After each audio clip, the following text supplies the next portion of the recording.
Começa agora um programa que traz tudo sobre o livro mais lido em todos os tempos. Apresentamos O Som do Livro.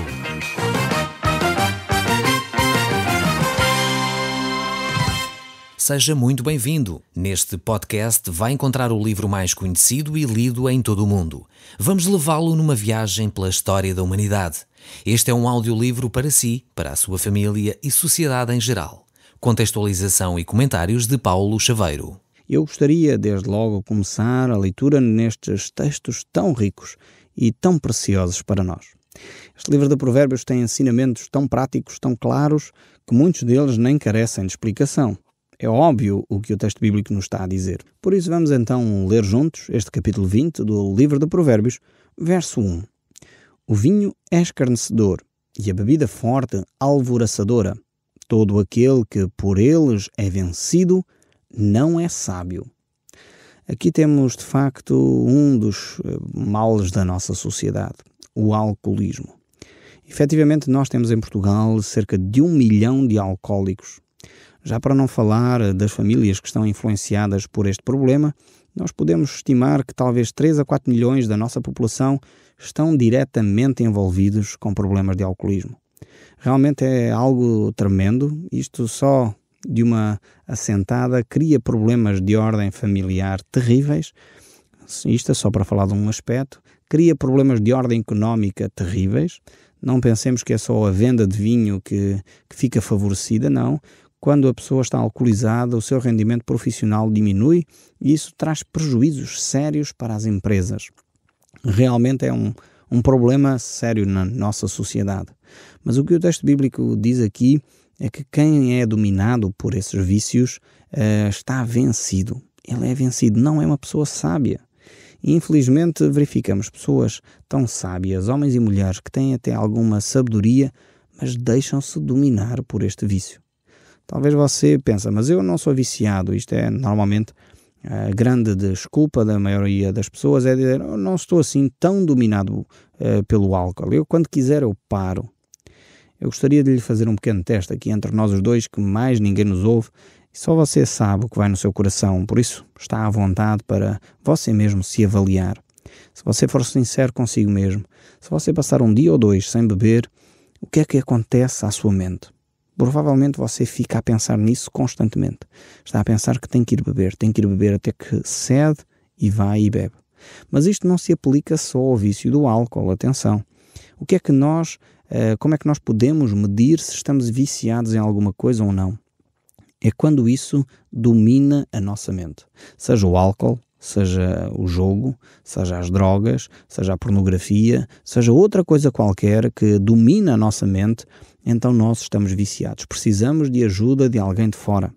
Então, se você tem o vício do álcool, eu recomendava, visite um grupo de alcoólicos anónimos, certamente na sua cidade, na sua vila existe, ou então procure um amigo de confiança que não tenha o mesmo problema, que possa caminhar junto nessa dificuldade. Quando você está aflito, telefona para ele, dizer, olha, estou a passar por esta dificuldade, estou a sentir-me tentado a beber, estou a sentir tentado a drogar-me, estou a sentir tentado a ir jogar. Porque o jogo, efetivamente, é outro vício que normalmente não se fala muito, mas que arruína centenas e centenas ou milhares e milhares de famílias. Em Portugal, milhares e milhares de pessoas estão a ficar na miséria, fruto do vício do jogo.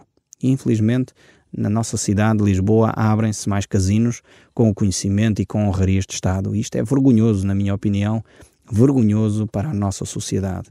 Porque realmente dá emprego a mais meia dúzia de pessoas, mas arrebenta com a vida familiar de outras milhares. E acho que o nosso Estado deveria ser o primeiro a prevenir este tipo de situações.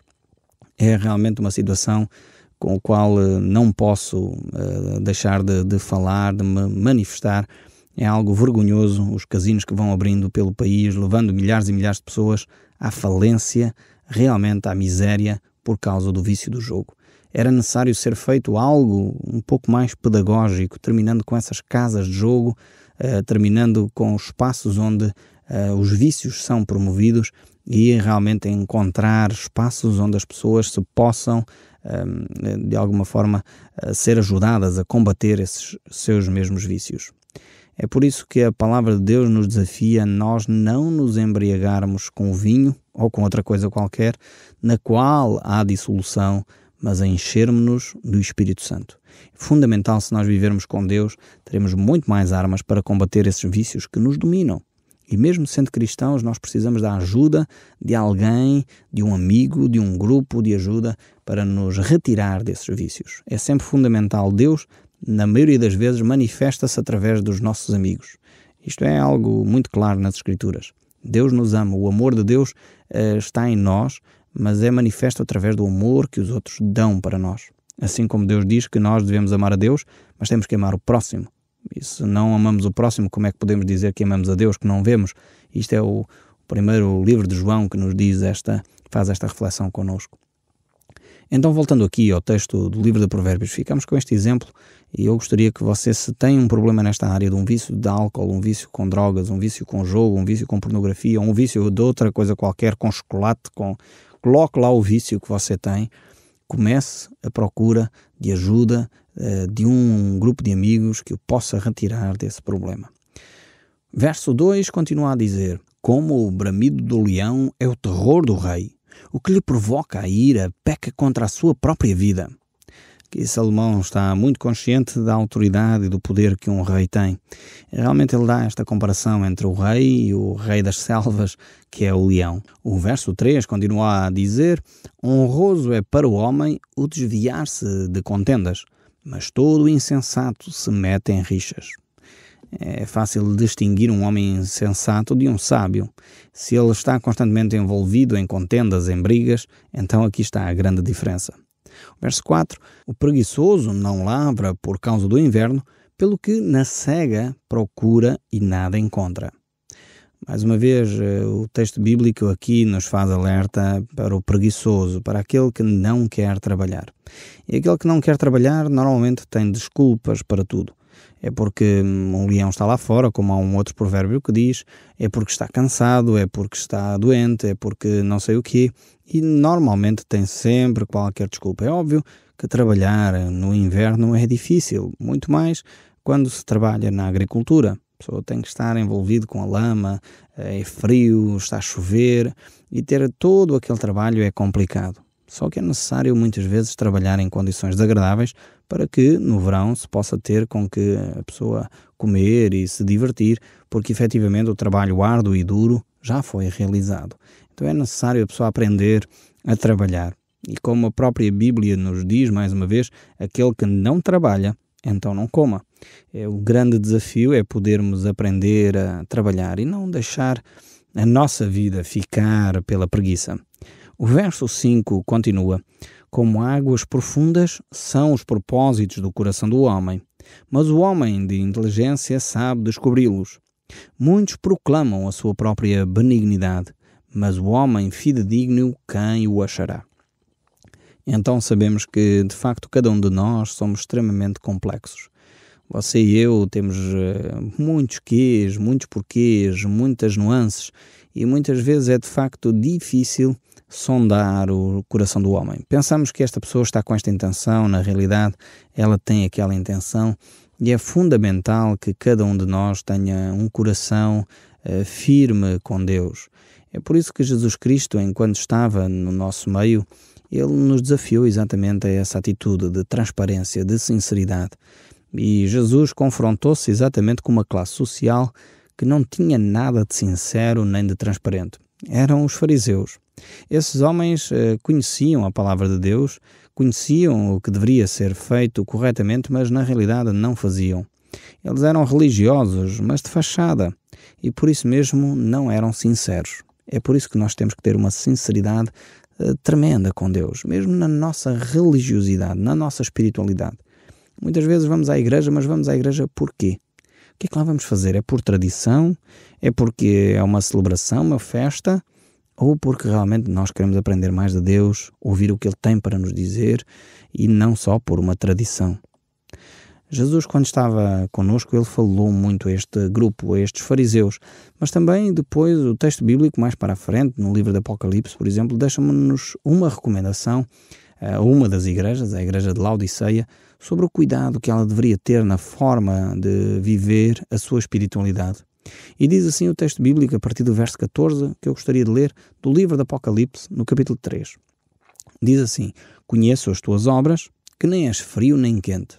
Quem dera fosses frio ou quente. Assim, porque és morno, nem és quente nem frio, estou pronto a vomitar-te da minha boca. Pois dizes, estou rico e abastado, e não preciso de coisa alguma. E nem sabes que tu és infeliz, sim, miserável, pobre, cego e nu. Aconselho-te que de mim compres o ouro refinado pelo fogo para te enriqueceres, vestiduras brancas para te vestires, a fim de que não se manifeste a vergonha da tua nudez, e colírio para ungires os teus olhos, a fim de que vejas. Vejamos bem estas palavras bem duras que Deus tem que proferir quanto a uma igreja. Uma igreja que está ali na mornidão, nem vai para a frente nem vai para trás. Não é frio nem é quente, não é coisa nenhuma. Realmente é necessário uma chamada de atenção. E talvez nós precisamos também de ser chamados assim por Deus para podermos avaliar a nossa própria vida. Mas continuando o texto bíblico, no livro de Provérbios, verso 7, capítulo 20, o texto diz: o justo anda na sua integridade, felizes lhe são os filhos depois dele. Aqui este texto bíblico nos fala acerca da nossa herança. A herança que nós deixamos para os nossos filhos. E aqui não está a falar de herança meramente material. Está a falar de uma herança cultural, de uma herança de valores, de uma herança, no fundo, daquilo que nós somos. Muitas vezes os filhos, e essencialmente quando eles são pequenos, olham para os pais como se eles fossem heróis. Eles são os maiores. É aquilo que eles veem, de facto, o seu pai é o maior de todos, é o mais sábio de todos. É aquele que, de facto, faz a diferença. Eu lembro-me perfeitamente de uma vez em que estava a contar histórias a crianças, a um grupo de crianças, que tínhamos feito uma atividade na rua com crianças, eu estava a contar uma história a crianças. E a história era sobre Saulo, que tinha, enfim, estudado aos pés de um mestre famosíssimo, Gamaliel, na sua época. E era talvez Gamaliel, assim, o homem mais sábio daquela época. E Paulo tinha estudado com ele. E eu perguntei às crianças: vocês conhecem então assim uma pessoa muito, muito sábia? E achei extremamente engraçado, porque o meu filho levanta a mão e diz: sim, eu conheço. Então quem é, filho? E ele disse: o pai. Claro, eu fiquei extremamente envergonhado em frente a tantas crianças, o meu filho a dizer que o pai era o homem mais sábio que ele conhecia, e eu disse: oh, coitado, ainda está iludido. Mas efetivamente esta é a imagem que as crianças têm dos pais, e é fundamental que nós passemos bons valores aos nossos filhos. Para os nossos filhos, nós somos heróis, e enquanto somos heróis, aproveitemos essa oportunidade para passar os maiores valores que nós temos para passar. A maior herança que nós podemos deixar aos nossos filhos não são bens materiais. Não é uma grande propriedade no Alentejo, não é muito dinheiro no banco. A maior herança que nós podemos deixar aos nossos filhos são valores. Valores como integridade, sinceridade, verdade, honestidade, honra, coragem. São valores fundamentais que nós podemos deixar com os nossos filhos. Podemos ser pobres, não ter dinheiro no banco, mas podemos ter uma herança de valores, uma herança cultural, uma herança familiar muito bela, muito rica. E essa é a melhor herança que você pode deixar aos seus filhos. O verso 8 ainda diz: assentar-se-á o rei no trono do juízo, com os seus olhos dissipa todo o mal. Quem pode dizer: purifiquei o meu coração, limpo estou do meu pecado? Aqui temos mais dois versos extremamente interessantes, dois provérbios, mas eu gostaria de ficar no último. Realmente ninguém pode purificar-se a si mesmo, sozinho, sem que Cristo intervenha. É por isso que o apóstolo João escreve na sua primeira carta, no primeiro capítulo, no verso 9, dizendo: se confessarmos os nossos pecados, Ele é fiel e justo para nos perdoar os pecados e nos purificar de toda a injustiça. Então temos aqui um segredo que é fundamental. É Deus quem perdoa os nossos pecados. Nós não podemos fazer nada por nós próprios, exceto reconhecer aonde falhamos e confessarmos esse mesmo pecado. De volta aqui então ao capítulo 20 do livro de Provérbios, o verso 10 nos diz: 2 pesos, 2 medidas, uma e outra são abomináveis ao Senhor. Então convém vivermos os nossos negócios de uma forma honesta, porque até nisso Deus olha. Verso 11. Até a criança se dá a conhecer pelas suas ações, e o que faz é puro e reto. O ouvido que ouve, o olho que vê, o Senhor os fez, assim um como o outro. Então temos aqui provérbios extremamente interessantes, bastante simples também de compreender. O ouvido e o olho foi Deus quem fez. Então nós devemos realmente viver uma forma que agrada a esse Senhor que criou todas as coisas.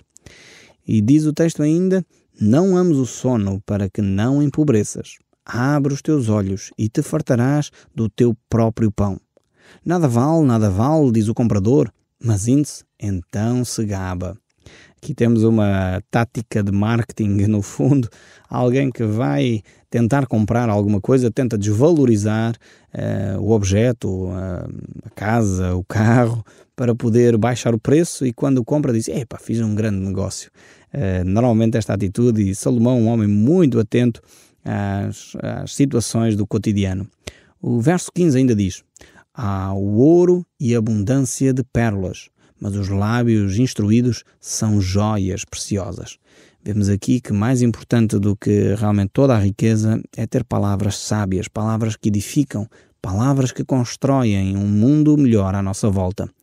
O verso 16: tome-se a roupa daquele que fica por fiador de outrem, e por penhor aquele que se obriga por estrangeiro. Suave é ao homem o pão ganho por fraude, mas depois a sua boca se encherá de pedrinhas de areia. Esta imagem bem arrepiante que Salomão nos deixa aqui. Aquele que ganha o dinheiro de uma forma fraudulenta, aquele que ganha o seu sustento de uma forma errada, fora da ética, é como se a sua boca estivesse cheia de pedras de areia. Não sei se você já foi à praia e lá na praia levou sandes e as sandes ficaram com areia. Já me aconteceu uma vez isso. É horrível podermos comer as sandes com areia. Fica um incómodo tremendo, parece que aquilo nunca mais sai da nossa boca. Mas temos aqui um conselho também muito sábio antes, no verso 16, que é não ficarmos por fiador sem termos as condições para assumir essa responsabilidade. O verso 18 ainda diz: os planos mediante os conselhos têm bom êxito, fazem a guerra com prudência. Então, mais uma vez, temos esta ideia de ouvir conselhos antes de tomar medidas concretas. Seria bom que os nossos políticos ouvissem com atenção aquilo que se lhes dizem dos tais parceiros sociais e tomassem as medidas tendo em conta aquilo que é ouvido nessas reuniões. Assim como cada um de nós, no dia a dia, deve fazer o mesmo. O verso 19 ainda diz: o mexeriqueiro revela o segredo, porquanto não te metas com quem muito abre os seus lábios. Olha aqui um conselho tão importante. Alguém que está constantemente a falar da vida dos outros, você tenha cuidado. Não se envolva com essa pessoa demasiado, porque ela vai começar a falar da sua própria vida. Se você tem este hábito de falar demais, por favor, em nome de Jesus, comece a fechar a sua boca. Comece a ter mais tento naquilo que diz. Tenha cuidado com os seus lábios. Verso 20 ainda diz: a quem amaldiçoa o seu pai e a sua mãe, apagar-se-lhe-á a lâmpada nas mais densas trevas. A posse antecipada de uma herança, no fim, não será abençoada. Não digas: vingar-me-ei do mal. Espera pelo Senhor e Ele te livrará. Olha aqui conselhos tão sábios. Realmente não devemos desprezar os nossos pais por razão nenhuma, para que realmente o Senhor próprio não apague a nossa própria lâmpada. É por isso que há aquele mandamento com promessa. Honra teu pai e a tua mãe é o primeiro mandamento com promessa. Verso 23 ainda, de volta ao livro de Provérbios. 2 pesos são coisa abominável ao Senhor e a balança enganosa não é boa. Mais uma vez, Salomão, preocupado com os negócios, avisa os negociantes a serem honestos, íntegros. Isso traz benefícios a médio e longo prazo. Uma firma conhecida pela sua integridade e honestidade será sempre uma firma requisitada, porque realmente as pessoas sabem que aquela gente será gente íntegra, gente correta no seu proceder e nos seus negócios. Verso 24 ainda: os passos do homem são dirigidos pelo Senhor, como, pois, poderá o homem entender o seu caminho? Laço é para o homem o dizer precipitadamente: é santo. Temos aqui esta ideia de a pessoa declarar santo antes de conhecer, ou, às vezes, o contrário. considerar herético ou errado alguma coisa sem ter primeiro feito a pesquisa. Eu lembro-me perfeitamente, enquanto era jovem, que a comunidade onde eu estava era discriminada e as pessoas diziam que lá nessa comunidade tínhamos uma cruz no chão e as pessoas entravam e limpavam os pés a um tapete onde havia uma cruz. Isto era pura ignorância. As pessoas nunca entraram naquela sala onde nós nos reuníamos. E realmente é assim que às vezes fazemos. Precipitadamente declaramos santo, ou precipitadamente declaramos pecador, ou precipitadamente declaramos errado, sem tomar conhecimento de causa. Vale a pena investigar, vale a pena ganhar tempo e conhecer profundamente as coisas. Verso 26. O rei sábio descobre quem está a fazer o mal e o castiga sem impiedade. O espírito do homem é a lâmpada do Senhor, o qual esquadrinha todo o mais íntimo do coração. Vemos aqui como realmente o coração deve ser fundamental ser esquadrinhado, avaliar as motivações com o que fazemos, como fazemos e por que motivação o fazemos. Verso 28, porque a fidelidade preserva um rei, e com benignidade sustém ele o seu trono. O ornato dos jovens é a sua força, e a beleza dos velhos as suas cãs. Vemos aqui a importância de ter os dois grupos, as duas gerações presentes no desenvolvimento de uma nação. Os jovens com a sua força e os mais velhos com a sua sabedoria e prudência. E é no conciliar estas energias, estas sinergias, que efetivamente um país se desenvolve. Como seria importante realmente não desprezarmos a juventude e a força, a energia, a capacidade, a iniciativa e ao mesmo tempo a estabilidade, a prudência, a capacidade de investimento que há nos dois grupos, nas duas gerações. O Som do Livro, uma produção da Rádio Transmundial de Portugal.